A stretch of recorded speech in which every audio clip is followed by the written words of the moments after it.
Welcome to the Organic Wine Podcast.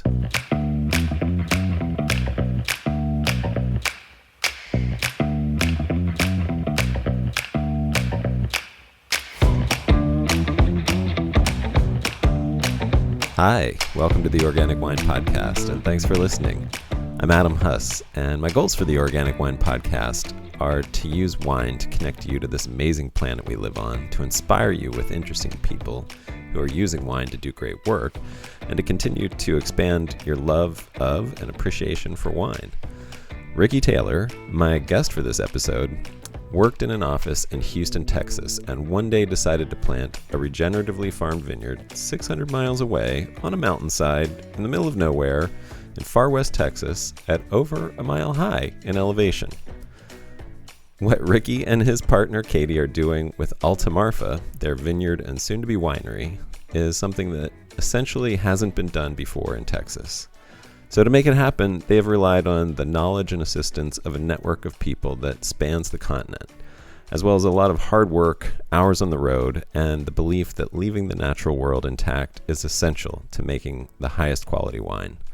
The story of Alta Marfa is just beginning, but already it's one that, like the Texas sky at night, shines with beauty and the sense that we are part of something bigger than ourselves. Enjoy.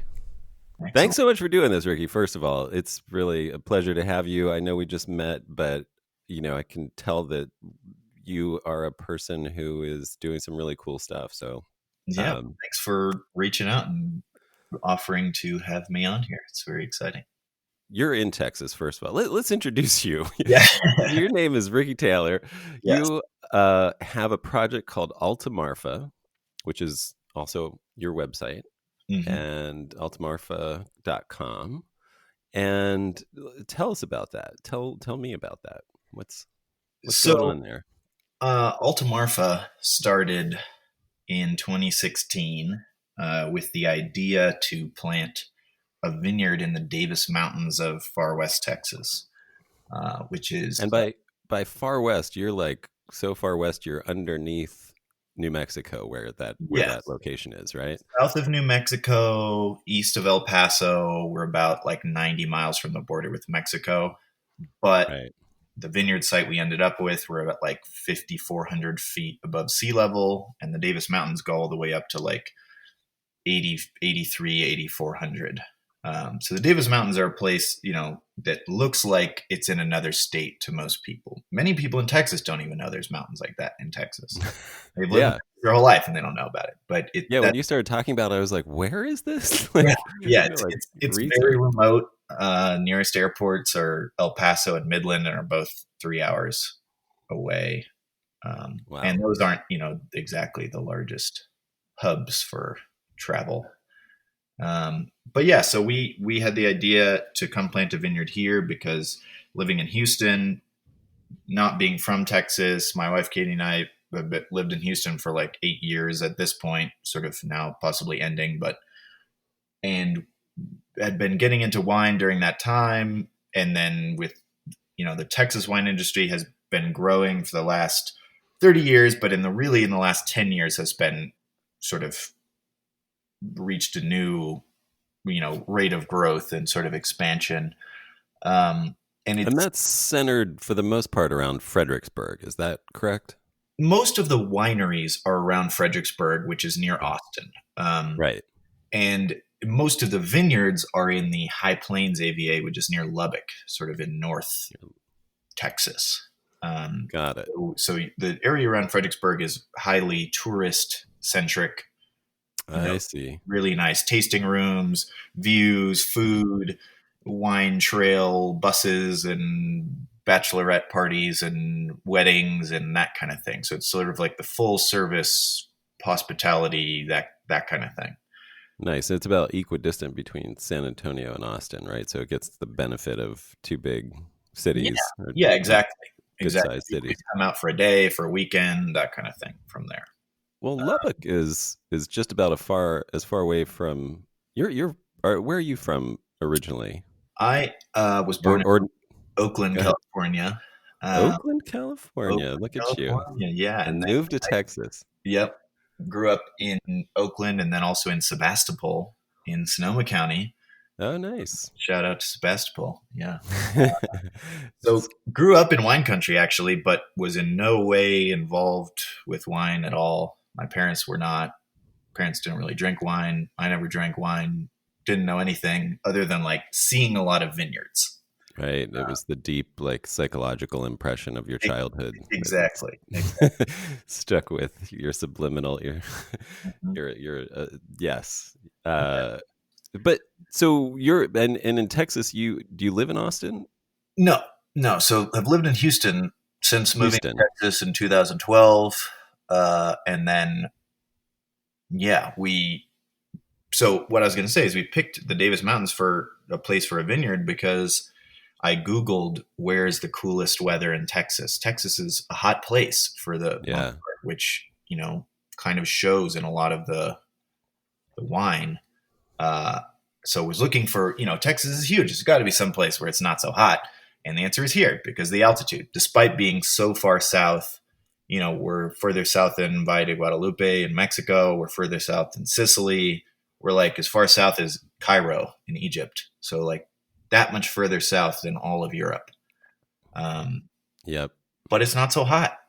It's very temperate and not so cold in the winter like North Texas. So it's interesting climate, and it's all volcanic soil. Davis Mountains are all volcanically formed, so that's another cool thing about it.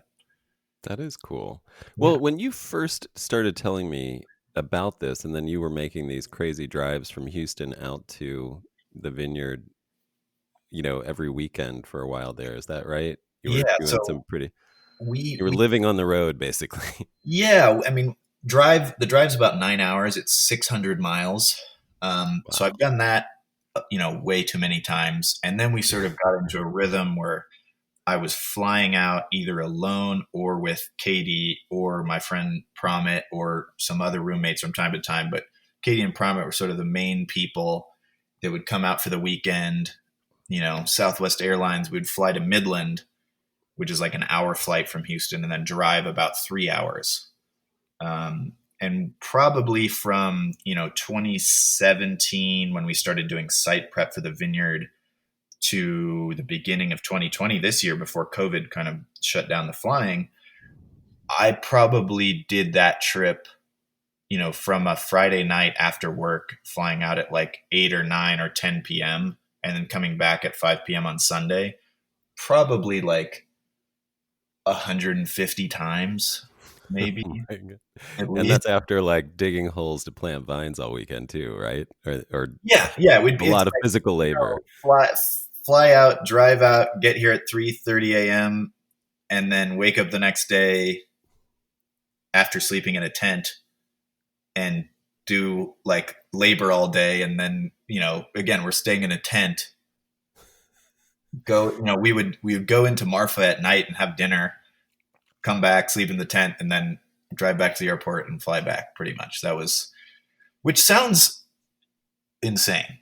Um, Well, I mean, my impression is Katie is a really awesome person, is what it yeah, sounds like. she's still here. Yeah. So Or that should have been my question. Is she still around? yes, yes, Like, still around. how Um, she made it through that? You guys are golden. Yeah, well, and it sounds strange, but it really, and the reason for this is because both Katie and I were working full time in Houston, um, making money to pay for this whole thing.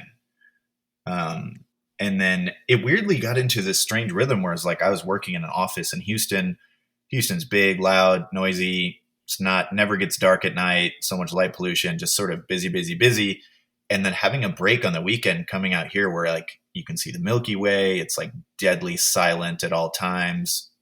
There's no Your ears people. ring. It's so quiet. Yeah, And it was. so, It got to be like for a while really kind of nice. yeah, Uh, that does sound nice. yeah, and obviously exhausting, but really fun at the same time. Yeah, you probably slept like, Yeah, wonderfully. exactly.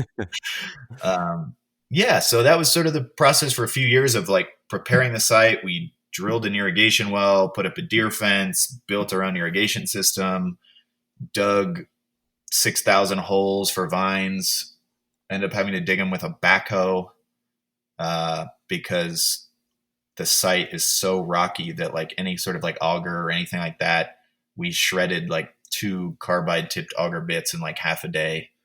Wow. Um, and then planted 6,000 vines. Turned out we got shipped vines that were already dead. So after a few months of us feeling like total failures because all the vines didn't grow, the nursery ended up agreeing to pay for them for next year and like accepted responsibility. So that was sort of a huge thing. Oh, So yeah. that was 2018. 2019, we replanted all 6,000 vines and they actually grew that time. So that was awesome. And then this year we were going to have, so we did this also, this planting with like, we had each year, 40 in 2018, 50 in 2019, and then volunteers from like around the country, people from Instagram, people from the internet, strangers, people brought their family from Colorado, brought their kids, and people are all camping out there helping us plant vines, which was really, really cool. That is really cool. Yeah. And this year we were supposed to sort of return the favor. We were going to plant only 1,000 vines and we're going to have like 60 people. So we were thinking, oh, we're going to do this all the work in one day so that we can like drink wine and have a good time and, sort of have a party. And then COVID happened. So we ended up planting all 1,000 vines with our roommates and my parents in like, 8 days in a row of planting. That's amazing. Yeah. So I have a couple questions. I definitely want to talk about this group effort, the barn raising vibe, which is very cool. I'm from, Pennsylvania, southern Pennsylvania, where it's, where we have the Amish and Mennonite and everything. And that is a big part of that culture, the community joining in to help get projects started, agricultural projects started, barn raisings, Yeah. How did you cultivate that? Like, why were these people interested? What did you do to let them know? I mean, you said Instagram, but what was the message? Like, hey, we're in the middle of nowhere and would love your help. Come on down. And we can't pay you, but it'll be fun. I promise. It'll be hard physical labor fun. Yeah. What'd you do? In 2016, when we decided to come out here and start looking for properties, at that time, I started the Instagram trying to just sort of tell the whole story of what our goal was and what we were trying to do. And at the same time, started the website and started writing a blog, sort of like little more words, more pictures, more detail than Instagram. And just doing both of those things over time. By the time we got to 2018 and planting, we had already had people reaching out to us for a while asking like, oh, if you ever need help, we'd love to come down and see it and whatever. It really helps that the scenery is pretty stunning. So Instagram in particular is a really good medium to get people to say like, wow, where is that? I want to go there. Got it. Yeah. So I think that helped a lot. And then also being, right by Marfa and having that in the name and the sort of like Insta fame that Marfa has realized in the last, 5 to 10 years after it was on 60 Minutes, and that sort of like legend happening and people wanting to go there and making a trip out of it and that kind of thing. I think so yeah. Go ahead. Sorry. Please go ahead. I'll ask after you. Yeah, I think that's sort of why people wanted to come. But I guess people thought it looked fun. I guess I don't know. I mean, it's sort of amazing to me that anyone showed up. So for maybe people like me who might be listening and have lived under a rock most of their life, why did Marfa get on 60 Minutes? That is a good question. And I think it's still somewhat of a sort of one of those things that just happens and doesn't really make sense. But the reason why Marfa still exists as a town today is because of Donald Judd, who's a famous artist from New York, moved there in the 70s, I believe, to spread out and do art and be in the middle of nowhere, essentially. And then this sort of people started visiting for that, and then other artists, etc. That's the reason it still exists now.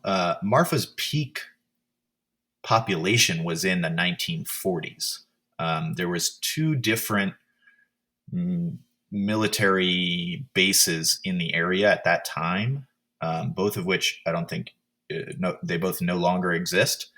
But that was sort of peak Marfa population wise at that time. You had the military presence, and then you had the railroad, and people, it was a stop on the railroad and all the cattle ranches around, and that was sort of what it was. Whereas now you don't have the military bases, and everything else is kind of dwindled down. The population now is about half of what it was then. But you have this art thing that started happening. So you had tourists coming, and then it got on 60 Minutes as sort of a novelty, I think, of just like a weird town in West Texas. Like, this is interesting. Well, just sort of like a weird, like keep Marfa weird kind of place. Like it's artists and in the middle of nowhere. Definitely, but that is really only half of the town.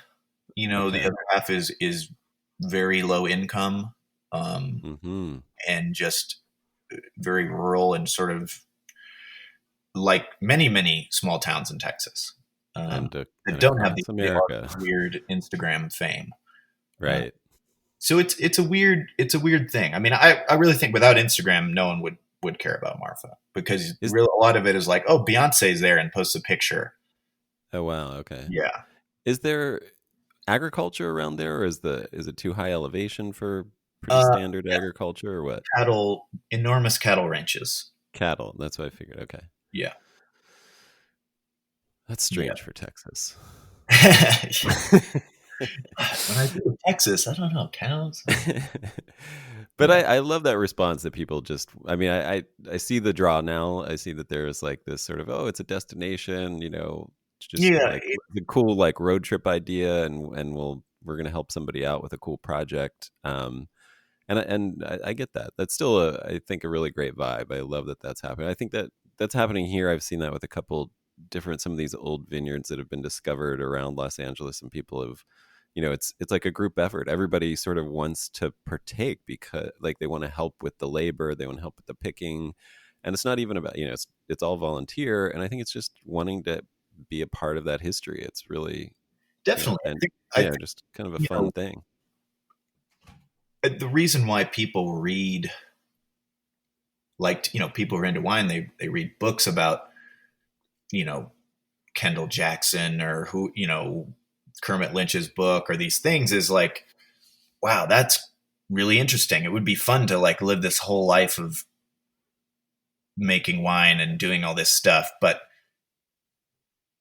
not everyone wants to do that 24/7. Right. but having the opportunity to do it for the weekend is pretty fun. Like, there's lots of things I would like to do for a weekend that I don't want to do all the time. Right. Getting to participate is very it's fun. You get to dabble your toes without breaking your back, basically. Nice. So the other thing I wanted to ask was, you said they sort of were getting behind what you were trying to do. So how would you describe what you're trying to do there? Like what is the vision? So this has evolved a lot since we started in 2016. The number one reason for that being, when I first had the idea to do this, I was 25 and had very little knowledge of wine, let alone viticulture and farming and growing grapes. It was really just like I said, I like read some books about other people doing similar things. I'm like, wow, this sounds great. This sounds like what I want to do. And then just did it. Right. So going in with like, almost absolute zero knowledge, and then trying to do something like plant 6,000 vines on the side of a hill in the middle of nowhere, 600 miles from your house. It's like every little thing. It's not just like, how do you do that? It's like, how do you even get there? How do you do, just like enormous amounts of learning. So I think what it started out as is I wanted to work outside, not sit at a desk, and produce something that would allow me to like be part of the wine community, which I think is really special in terms of just sharing and communicating and meeting people from all over the world and making new friends and that kind of thing. So that was really like the core goal before I knew anything, was like, how do I have a job that is not in an office and I get to hang out with all these cool people and be part of this community? That was sort of like day one, don't know anything, want to do that. I think that's a really great start. Yeah. Yeah. So that at that part, you know, that was probably my peak confidence and minimum knowledge at that point. And Right. then over time, as we get into it, it's sort of like, okay, I want to plant a vineyard. How big of a vineyard? Well, I don't really know. And all of the things, you know, books you read and things like should be your vine spacing, and this should be how much water you have to use for irrigation and whatever. There's two problems with that. One is we're in an area that is pretty unique between like the altitude, the latitude. We're in a desert. It's not really directly analogous, definitely to like California, which is where all the books are about, essentially, or Europe. Right. You know, it's even less like that. So, and then you have the problem of a lot of the information is so academically filtered that it's like, you must irrigate 1 million gallons of water and you must dig a 4 foot deep hole to plant each vine in. And, you It's know, not telling you to do nuanced, all in these other things are words. not only too idealistic, but impossible in my Right. setting. It's like, I can't dig a hole that big because there's too many rocks in the way. I don't have that much water. I don't have, you know, it's like, so it started out as, oh, we're just going to plant a vineyard and it's going to produce this much grapes and we're going to make wine only from our vineyard. And it's going to be great and it's going to be easy and whatever. And then it's like, okay, unless we have millions of dollars, that's impossible. Right. So let's scale back and plant a smaller vineyard that we can do ourselves. You know, it's like, what is the amount of work that we can do ourselves? And then from there, it was like, okay, our vineyard site is on a pretty steep slope on parts of it. It's extremely rocky. There's like, you know, enormous boulders and outcroppings in the middle of the vineyard. So probably can't use a tractor for most of it unless we get some sort of tractor that we can't afford. A And hovercraft. yeah, exactly. So it's morphed into, and then getting into the thing of like, well, I don't know, lots of iteration. Where we're at now is basically like, throughout this thing, it's like I knew from the beginning. One thing I knew from the beginning is I was not going to bulldoze the entire site and remove all the awesome, diverse native grasses and flowers and all that stuff, and then glyphosate everything and have this, you know, sort of bald, dead soil vineyard. So we left all the native grasses and everything, and part of the learning curve has been like, what does that mean for planting vines? And, you know, what does that mean for their growth curve and the competition with the grass and all this other stuff? So where we're at now is basically, what is this? We're trying to make a vineyard that it's going to be sort of a proof of concept, is like prove that it is possible to have a vineyard that produces in a place like this with minimal irrigation, despite us being in a desert, and with minimal spray, you know, just sort of, how can we have the least impact possible? Obviously planting a vineyard is impact, but what is the actual line of still producing fruit that can make good wine but having the least possible impact, I guess, is where we're at now. Gotcha. Yeah. Well, I have a couple questions. Are you going to go for any sort of certification, like organic, or I don't know what you've Um, learned and what you're trying to shoot for, like biodynamic or? so maybe someday, but right now the priority is like make the vines grow and produce grapes. Um, and then let alone like the other side of it, which is like trying to find a winery space and buying other fruits so we can make wine and like have a business and not become homeless. You know, that's sort of like Right. the other part of it. But at this point, I don't, no, I don't really care about those things this moment. Um, if we You get don't to care about the certification, or you don't care about that kind of the culture? certification, the Got certification, it. Yeah. yeah, Just want to be clear. yeah, the I certification, thought you cared about yes, from very what much you're care, saying. very much care. And Uh, where did that come from? That was going to be my next question. When you say you wanted, when you made that decision to leave in the native grasses, not spray glyphosate, you know, not, where you want to do low inputs, where does that come from? Like, was that at the beginning as well, or did that grow as you learned more? I think that comes from a lot of my favorite wines. I mean, pretty much all of my favorite wines are come from grapes grown in vineyards like that. So if there's sort of two things. One is I think that's how you make the best wine. Period. Is like comes from vineyards where the soil is actually playing a part. If Yeah. you have no microbial life in your soil, you're essentially growing hydroponically. Soil has physical attributes like how fast it drains, particle size, whatever. But if you have no microbial life in your soil, it's really minimal. It's like a growing medium. Yeah. So that's one thing is I, starting off with the premise that that's how you make the best wine. And the other one that is just generally like would like the environment to not be completely destroyed. I growing up in a Fancy that. yeah, growing up in a place like Sonoma County and it's just so beautiful. It it's I would like it to continue to be beautiful, and there has to be nature for that to happen. So that's sort of my thought about that. And then as far as like why do I want to plant a vineyard like that is at that time especially, and still now 99% in Texas there are no vineyards like that. Right.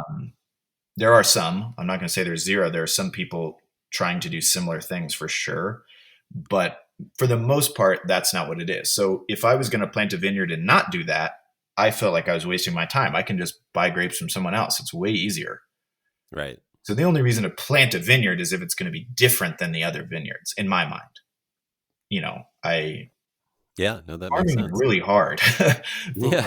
Making wine is like pretty easy, but farming is really hard. So in my mind, is like the only reason to do all that work and have all that headache and heartache and all that is like if you're going to do something that doesn't exist already. Yeah.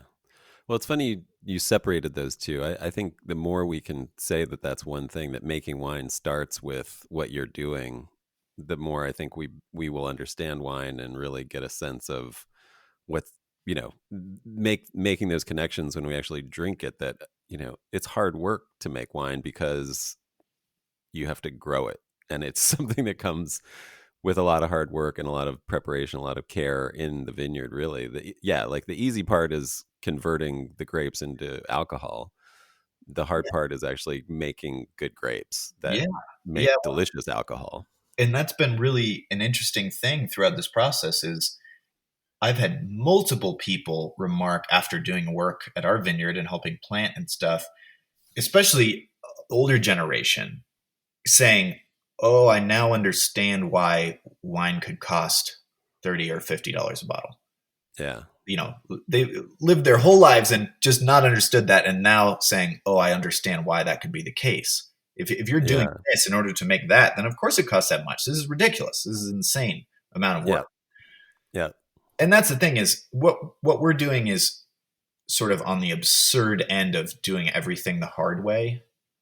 And part of that is just sort of for fun.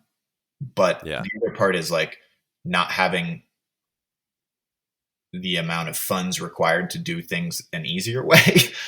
um, Yeah. but even if you are farming anything in the most industrial way you can possibly think of, farming is still really hard. Yeah. And not people in this country for the most part don't understand that, which is unfortunate. Yeah. No, I mean, that's the mission of this podcast, actually. That's really why I started it, just to help bridge that and make that connection between those of us who are urban dwellers and the rural connection, the agricultural connection, the stuff that we all consume, the choices that the population who aren't farmers make are what determines how the farms are grown and how they're managed, and taking that for granted, I think, is a huge mistake. Yeah. We have enormous power to make changes by the choices of what we consume. And yeah, Oh, so there's my soapbox. I'll shut up yeah. now. No, that's an excellent plug for a podcast. That's great. I'm glad you're doing that. And I know that you have, I don't know if it's too extreme to say, had been mentored a little bit by Mimi Castile. Is that Yeah. No, that's just definitely true. some great advice? I mean, she's fantastic and generous with her time and knowledge, and so brilliant. And so did she try to talk you out of a deer fence? This is my one question going back. No, actually, the deer fence is pre Mimi. Okay, got it. Yeah, the deer fence is pre Mimi. Yeah, she is amazing. Yeah, We have never met. I've never met her in person. I heard her on another podcast, and then sent her an email to her website saying, "Oh, I'm trying to do this one thing, soil microbes, blah blah blah," and then she just called me. And then I've talked to her, tons and tons of times since. But yeah, she just answers the phone. I have questions about whatever, or just things like, "Oh, I'm really discouraged and I feel like all the vines are going to die. What do I do?" And she just answers the phone and listens and understands. And it's, amazing. that's great. You couldn't have a better, I think, agricultural mentor, viticultural mentor. You're very Yeah, lucky. I agree. And something she said when she was on your podcast that I really resonated with here, and I think have been, she really put it into words that I couldn't have before, is like, what she said is the point of what she's doing and farming the way she is in Oregon, in the Willamette Valley, is because if she doesn't show that you can do it, no one else is gonna believe that it's possible, basically. Right. And, Going and back to the proof of concept thing that you're talking right, about. and that's not word for word what she said, but I'm pretty sure that's what she was getting at. Is like, you can't just say, "Hey, you should stop spraying this and you shouldn't do that and whatever," and people are just going to say, "Well, if I do that, then I'm going to go out of business and all my vines are going to die." The only way you can say that and have it mean anything is if you can show that it's possible. Yeah. And I think that's what she's doing, and that's, I think, what we want to do with our vineyard here too. So what are some of the challenges? I know you have a very young vineyard, so you probably haven't encountered even half of the challenges that you will over the next 10 years or so. But I imagine with elevation, you have the potential for freeze damage, frost, late frost, things like that, and even just winter kill potentially if it gets cold enough. And then I imagine you're probably pretty arid there, so it's going to help with things like powdery mildew and stuff like that. But are there other concerns that you have to think about? Yes. So you're dead on with the frost thing. A few years before we planted, we had on May 15th, 20 degrees. Wow. That was before we planted, luckily, but that's the sort of potential at where we're at. I Right. think that is probably like a once in 10 or once in 20 years type of an event. But that is devastating. Um, Yeah. so that's an issue. So that shaped everything from like the site we picked, being on a slope, Right. to the varieties we are trying, late budding varieties, etc. So that's one thing. That's definitely a concern. The water thing is really the biggest thing that we've come to now. We have a well that we use for drip irrigation right now, establishing vines. The weather patterns here are kind of interesting. It's sort of the exact opposite of California, and then with just less rain. So in California, it rains in the winter, and then it basically doesn't rain at all during the summer, Right. um, which is great for growing grapes. Yeah. Here, it basically doesn't rain at all from Halloween to June. Wild. Zero precipitation. It might you might have one precipitation event during that time in a normal year. Um, and then all the rain happens in a sort of like monsoon events during the summer. So during the growing season, which is, obviously makes things difficult for growing grapes. I was gonna say, it sounds like if you wanted to create a vine hell, Yeah. you've picked it. And then Well done. right. Well, on top of that, basically January to May, it's extremely windy. Like, extremely, like, just crazy wind. Okay. Um, A lot so of wind farms out there. I remember a driving lot of wind across. farms and a lot of solar farms. We got a lot of sun for sure.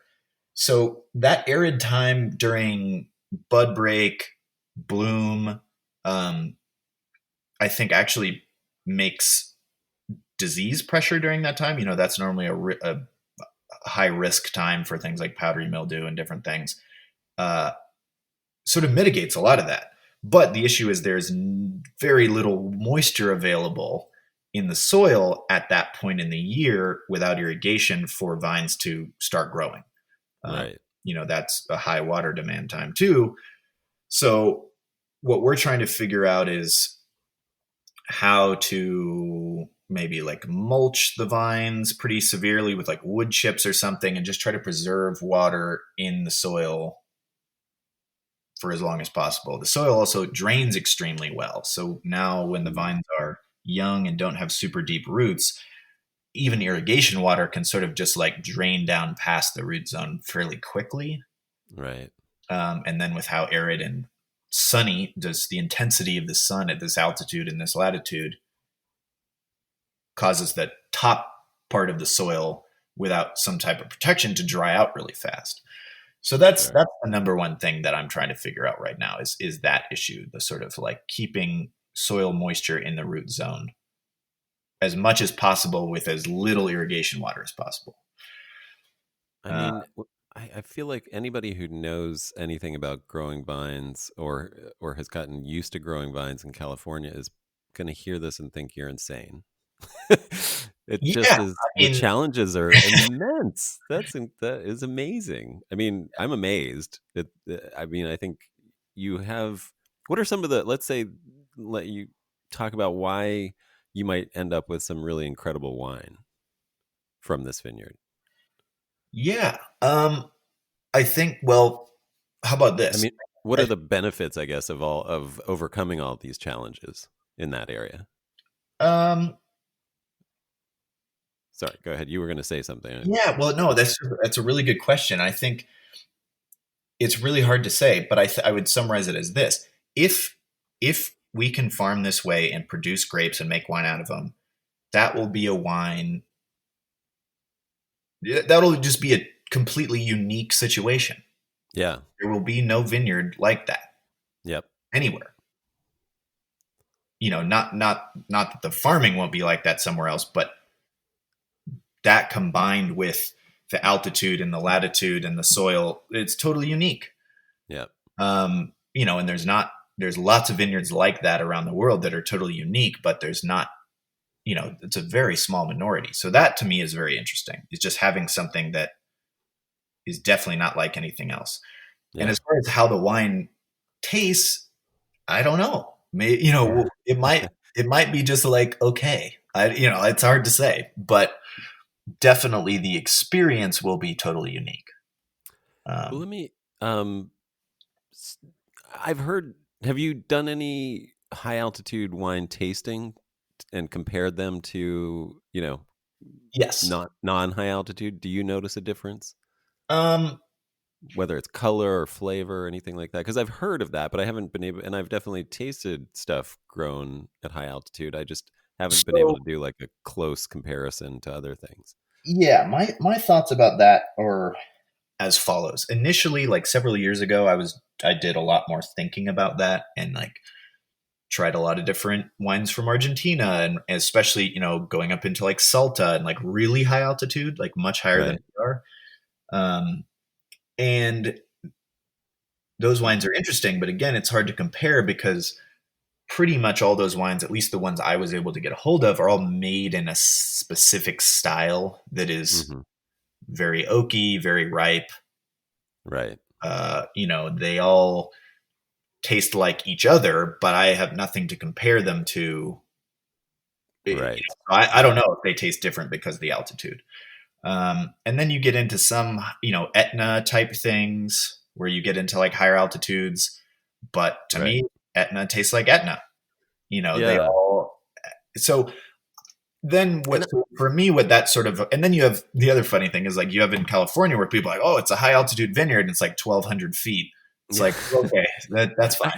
I do Um, think it's funny when people in California list the elevation of their vineyard. I'm like, it yeah, just doesn't matter until you yeah, get over it's a 4,000 feet, 50-foot people. difference. I think, yeah, it's funny. But I, so where I ended up with that is like, I don't think altitude on its own necessarily is something worth considering.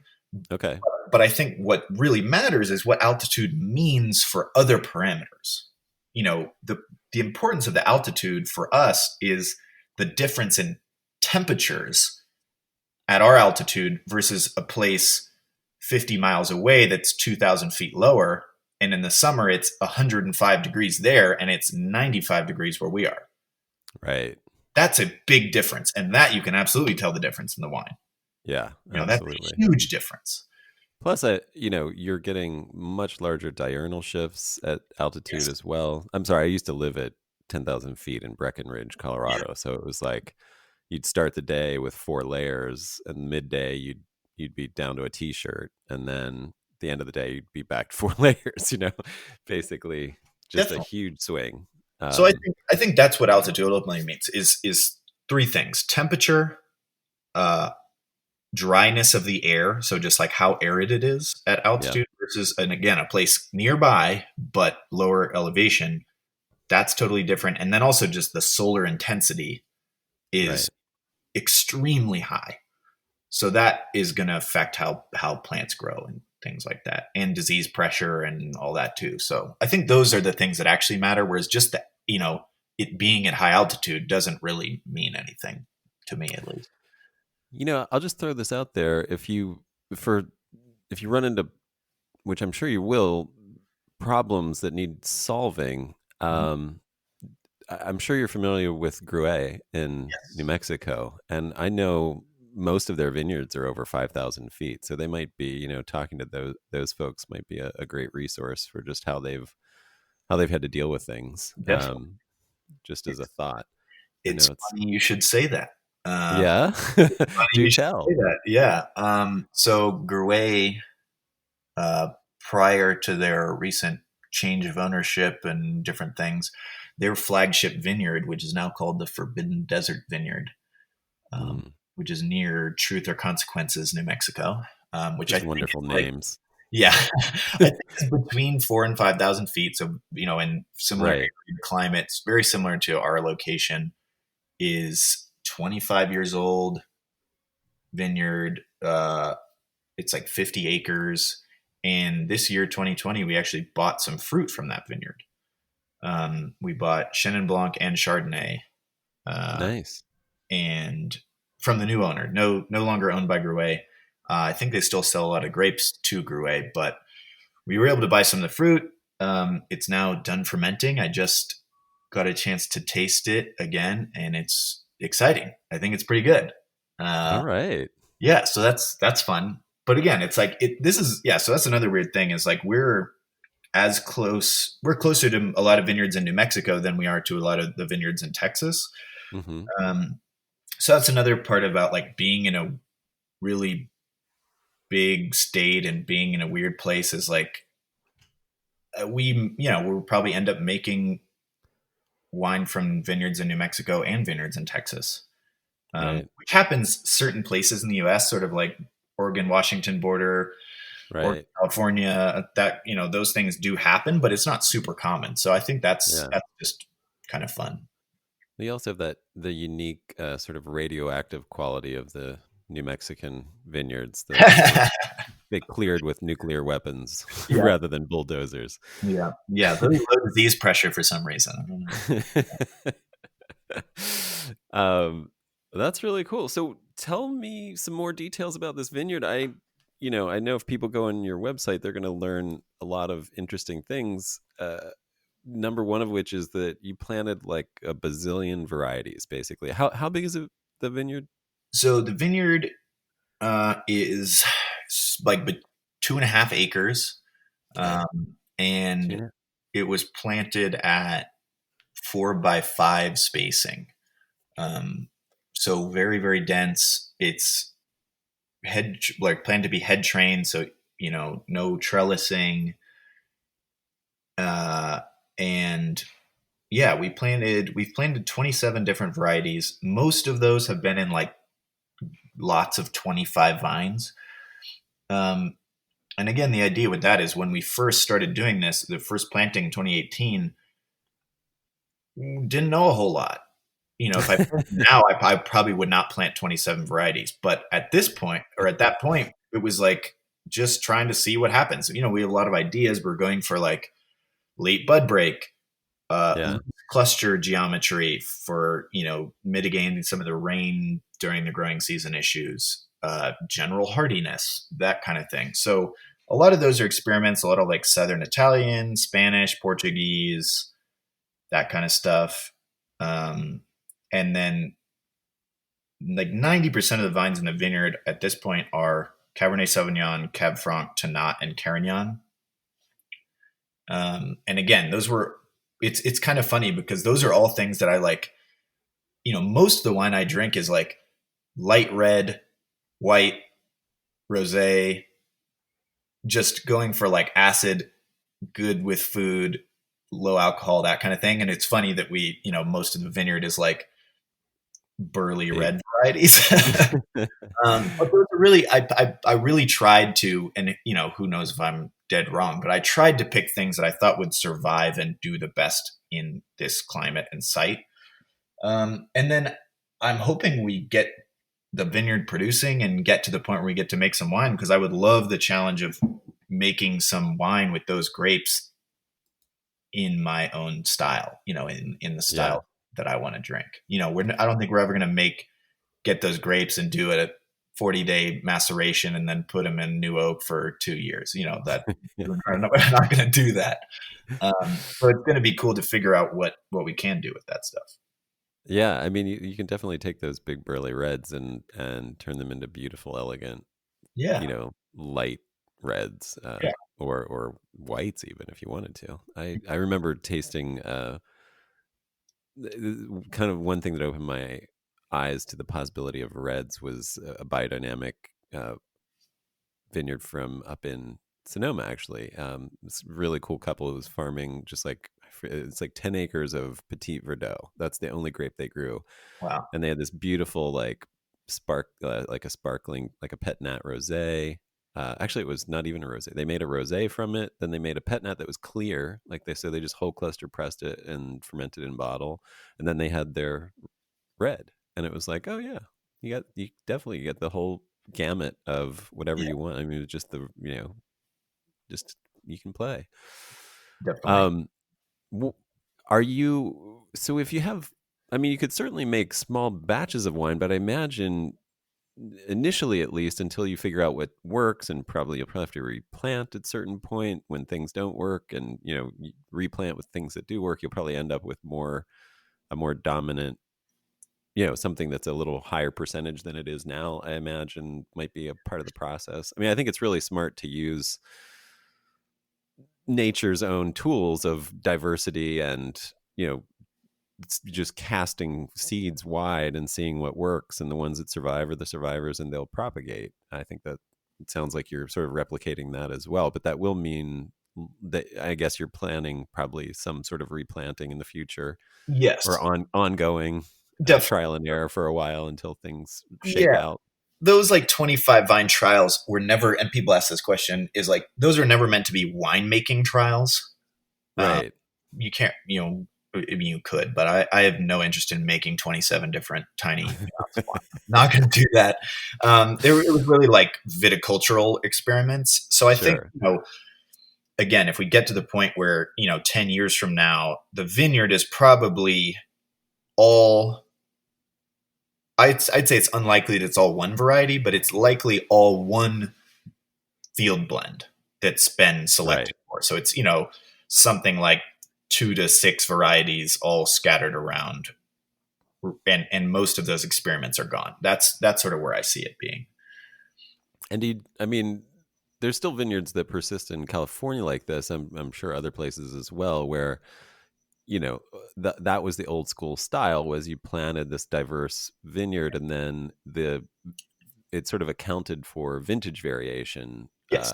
You were able to you just picked everything all at once, and the things that were underripe gave the acid, the things that were overripe gave alcohol, and you end up with this nice field blend that from year to year ends up with balance just by virtue of the diversity of the grapes in the vineyard. Are you Yeah, going to you hoping for something like that, at least initially? exactly. That's nice. Yeah. Yeah. Very cool. Well, I'm excited to see where things go and how it turns out. Me too. You're the last we exchanged, you were on the verge of finding a place. How'd that work out? Are uh, you still not, searching, or not well. Yeah. okay, okay, still uh, on the hunt. All yeah. right. Still looking for a winery space. This morning I was on the phone with TABC, which is the Texas. alcohol Yeah. regulation people in Texas, trying to figure out what constitutes a dry county. It's kind of a funny conversation of, I know Oh what a boy. dry county is, fully dry county, meaning no alcohol sales are allowed. And I know what a, wet county is, where there's no regulation preventing you from doing anything.